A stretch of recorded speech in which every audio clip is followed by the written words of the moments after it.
Στην έκδοση του 2007 του προγράμματος Word της Microsoft μπορούμε να εμφανίσουμε ή να αποκρύψουμε ορισμένα στοιχεία από την εμφάνιση του εγγράφου πηγαίνοντας στο μενού προβολή, αγγλικά View.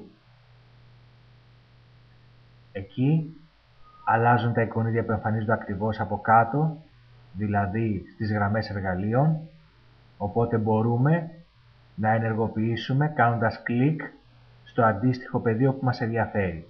Αν θέλουμε να εμφανίσουμε για παράδειγμα το χάρακα, κάνουμε κλικ στο μικρό τετράγωνο που βρίσκεται μπροστά από τη λέξη ruler, δηλαδή χάρακας.